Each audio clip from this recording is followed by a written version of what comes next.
the representatives from both the Senate and from the House of Representatives was a very cool experience, especially because we got to hear about their viewpoints on what we had to share, and we received very positive responses from both Mr. Booker and also Mr. Pallone. One thing I learned from the event is that maintaining relationships with all the representatives is very important via inviting them to different events that we hold. Meeting with the congressmen and the senators was great because they were also kind and they all support STEM and they believe it's the future. So my experience advocating was actually really insightful because I learned about all the new legislations that were passed, and along with that I gained talking tips. I was also able to recover from what I made a mistake.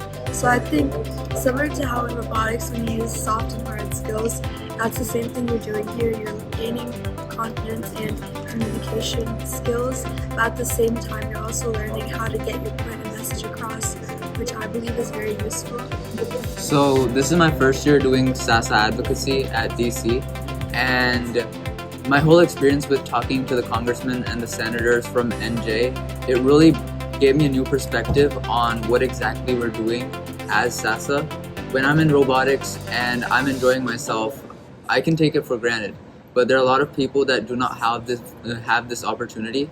So me being here and me talking to the people and them acknowledging how much robotics means to us and the message that we're trying to get across, that more people need to be exposed to this type of robotics, it gave me a feeling that I can really make an impact, and it's made me want to really do it again next year as well.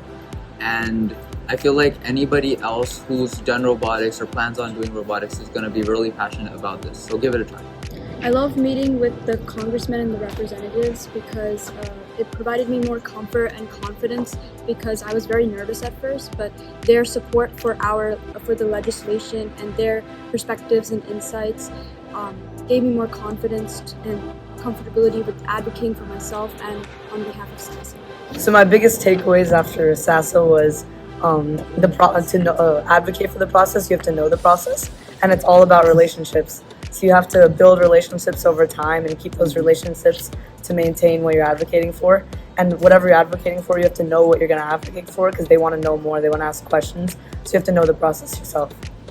I joined SASA so that I can meet with different legislators and improve my public speaking skills. I also joined it because I knew that it was for a good cause to help underprivileged communities. When I first entered the Capitol, I knew I wasn't going as a visitor. I felt I had that importance. I knew I was going to make a change, and it made me feel special in a way, thinking that yes, I'm going to be one of the reasons that STEM has a great future ahead of itself.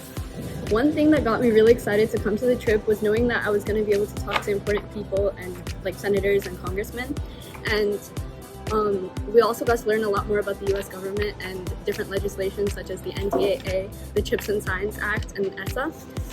Overall, our experience with the congressmen was really good, and we got good feedback and mostly support, and yeah, it was a good experience. So basically, the new legislation that we've introduced this year is the NDAA, otherwise known as the National Defense Authorization Act.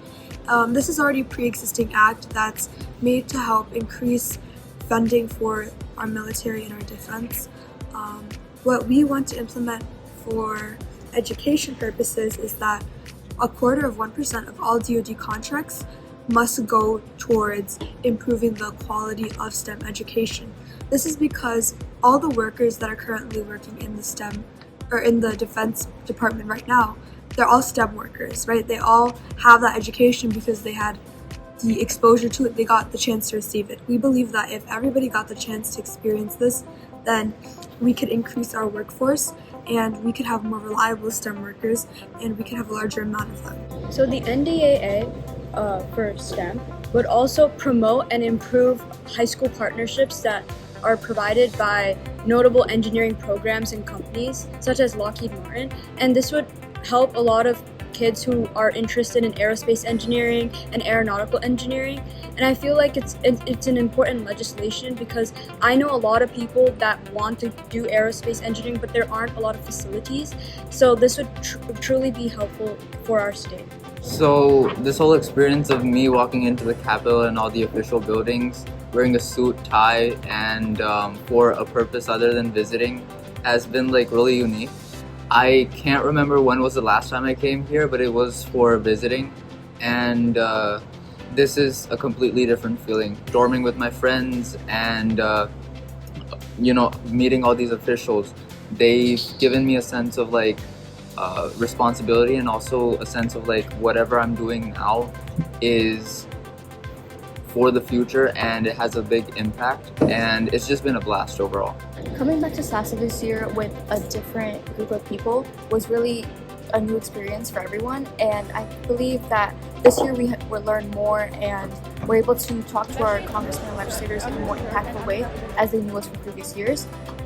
Adding on to that, I also stepped into a leadership role this year, which really helped me like get a feel of how everyone's doing and learn more about everyone here. I'm happy to pass on my leadership to the other delegates we have here today, and I'm really excited to see what they do in the future.